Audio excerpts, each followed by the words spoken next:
Very often, chess is all about patterns. You are literally studying one pattern after another. And this is how you recognize that in certain positions, there's exactly this pattern to use. So in this lesson, we are going to talk about the 7 checkmate patterns that you simply must know. Because if you know them, in a very similar situation, you're going to recognize, oh yeah, that's the checkmate I have to do. So let's start with the first one. So here, black castle short. It's a very popular thing because you will notice that the queen and the bishop together, they form a very nice battery. And we are thinking about queen h7 checkmate. And this long move very often is missed when the players are starting out. But there's a problem. The knight protects the h7 square. So we're thinking, oh yeah, I have to get rid of this knight somehow. Yeah, if this knight goes, there's queen h7 checkmate. How do we do it? Actually, this is a pretty advanced position because we could play knight e5. And after knight e5, if black takes on d5, there you go, there's the checkmate on the board. But the problem is he can take with a queen and we don't have the checkmate. Okay, we can take on e7, but it's not the mate. How about we improve the idea? So we start with rook e7. I suppose black has to take it. Now we play knight e5. Now the key idea here is that after knight e5, we have a checkmate on the board and the queen is under attack. So if black goes here, knight f6, we remove the defender, and finally we got what we wanted. So maybe instead black could do something like rook e8, and we are not going to have our checkmate, but okay, we have the queen. Let me show you another example, same pattern. So now you see we have the queen on h5, we have the bishop on d3, we recognize something, we have seen this before. So even though this is not like the same position, the same pattern, but it's about getting the pawn on h7. So we're thinking, so here after e6, what is the move? Where's the mate? So let's play e5. That's the first idea we're thinking about. Yeah, let's play e5. But what happens if black plays h6? There's no mate. Okay, so how about we change the move order? We start with knight f6. Now, knight f6 actually is threatened with a mate immediately. By the way, there's a fork, but on this occasion, it's completely irrelevant because king f8, king h8, queen h7 is just a mate. The knight protects the queen. So black has to take it. And now comes the e5 move. You see, there's no more h6. It makes no sense because h6 is queen h6 and this mate is inevitable. Black has so many pieces here, but he can't stop queen h7 checkmate on the board. So here, after knight e5, queen h7, game is finished. If you notice, you already have made your first step to become a better player. The checkmate number 2, you have to know, is the so-called Greco's mate. So here, black played knight c5. What he tries to do, he tries to get the bishop on b3.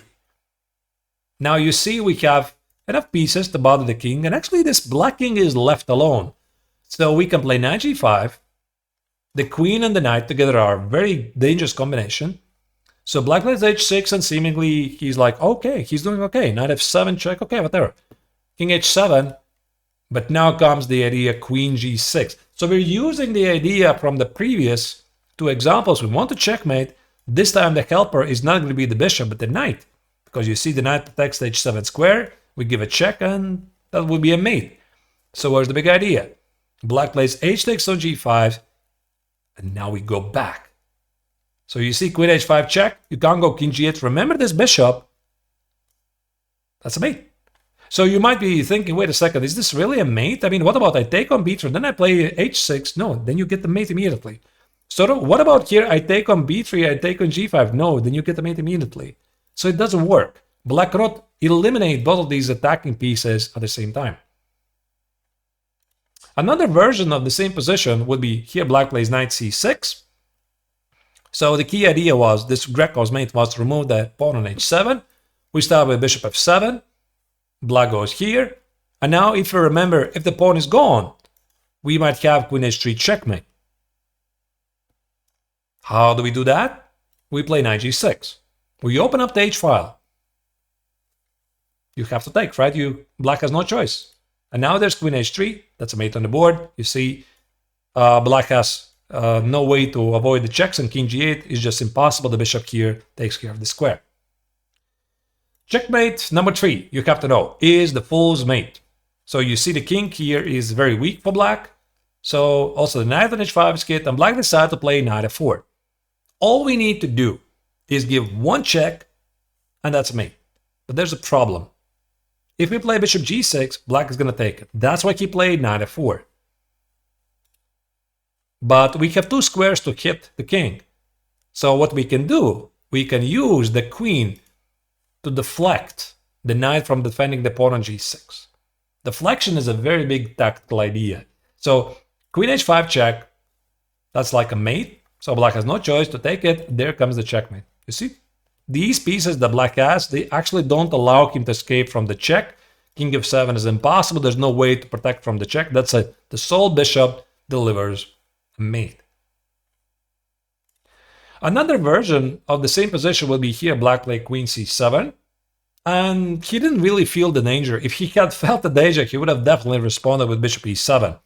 But he played queen c7. He thought, it's fine, I'm going to play bishop g7 and short cost, everything is good. But the king is weak. And if he recognized the same pattern, we could expose the king by playing queen e6. And after bishop g6, that's a checkmate on the board. You see, again, the sole bishop is giving a check. You can't go here, you can't protect from the check. It's slightly different. The other time we had something on d8 and e7. Here, this time, these squares are protected. So, fool's mate on the board. Checkmate pattern number 4 is the back rank. Oh yes, the back rank checkmate always keeps coming back. And if you want to become a better player, you always secure your king's safety. Make this window for the king. h3, h6, or g6. So here in this position, black was careless. Black played rook c5. He hit the knight on d5. He thought he's doing great. Because of rook e8 check, he saw bishop f8 and everything is good. And I'm about to checkmate you because of your back rank weakness. So this is what black thought. Only missing knight e7 check. So you can't take it. That's a pin. Now after king h8, that's a checkmate on the board. So this is actually a position where both players have to be a bit careful not to blunder back rank mate. Another version of the same position here would be here black played g6, being unaware what white is planning. If he had known where's the problem, he would have taken the pawn on f6 with just a draw. He played g6, leaving the pawn on f6, and now you see actually black didn't solve the problems of the back rank issues. White can play queen f8. Now the point is after king f8, this is a mate. Because there's no king e7 or king g7, the pawn on f6 makes sure the black king cannot escape. So it's like having the pawn on g7. It doesn't really matter. The king cannot escape. The checkmate pattern number 5 is the Anderssen's mate. So here black again was probably he can't even escape it. I'm not really sure. So here black played rook b8, missing rook h3. The threat is rook h8. Now with the bishop on f6, this is a very, very powerful idea. Now that I'm thinking here, yeah, I quite do not see the defense because it seems that rook h3 is going to happen anyway. King h7 also doesn't help it. Rook h8 is checkmate on the board. Very, very important pattern to recognize.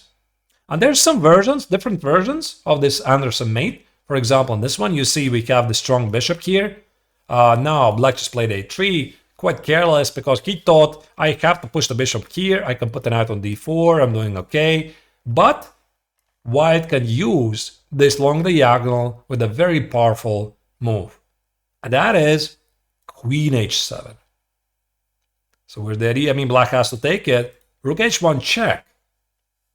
We expose the king to deliver the mate. So basically that's the same position with the bishop on f6, rook at h8, except the bishop stands longer on the longer diagonal. It could be standing somewhere here as well. Doesn't really change. It's still the same pattern. The bishop protects the rook that hits the king on h8. There's no king g7 because the Daxwa bishop for white takes care of the g7 square.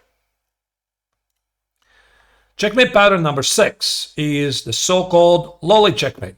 So here black played bishop d4. He probably lost his guard because he felt that his king is safe. He just played bishop d4. He's kidding the white king on a1. And what he missed that white can deflect the king from protecting the critical h6 square. So it's rook a8 check. King h8, queen h6, and that's a mate. So black played king g8, queen g7. White simply recognized the pattern and delivered the mate in a losing position. Another version of the same position would be here. Again, black didn't feel the danger and played queen a2. So you see the pawn on f6, I see the queen on h6, and I start to recognize some patterns. So of course, queen h6 follows. This is a big threat. Black played rook g8 and he thought everything is good, right? But if white can formulate that I will deliver a checkmate if I get rid of this rook, so I need to find a way to deflect it. How do I deflect it? Rook d8. Now the point is, after rook d8, there's going to be queen g7 on the board. And to make things worse for black, queen g7 is a checkmate threat immediately. So even if black doesn't take it, queen g7 is just incoming because black cannot take it. The king is pinned. That's it. That's a mate. And finally, one of the most important checkmates you have to know, this is the smothered mate. So here in this position, white played rook takes on d8. Maybe we can't really blame him. The position already was pretty difficult. It was not really necessary. Now comes the pattern you have to recognize. Knight h3 double check. Now this is very often overlooked at the starting level. That's a double check. You can't take the knight because the queen also hits the king. So you have to go here, and now comes the key move. Queen g1. Black has to take it. Now the rook on f1 no longer stands there because it's now moved to g1. Now comes back the knight, and this king is essentially in its coffin. Knight f2 simply delivers the mate on the board because white's own pieces make it impossible for the white king to escape. Another version will be here. So we see the knight on e2, we see the king on h1, I see the queen on b6, the rook on h5. We're thinking, wow, this is actually pretty similar. So we can do the same smothered mate, but with a different version. So we start with bishop takes on d3. Yeah, so, sorry, why start with bishop d3? This is where the position starts. And here, we start with queen g1. Now the idea here is that, again, we deflecting the queen, protecting the g3 square, and after queen takes on g1, we play knight g3. You see the queen stands on g1, the king cannot escape. White cannot take on g3 because the rook on h5 is pinning the king, and that's it. It's just a mate. It's inevitable checkmate. So those are the 7 most important checkmate patterns you have to recognize. Again, like I already said, chess is all about pattern recognition. So I believe this time you'll be better equipped to recognize them in your own games.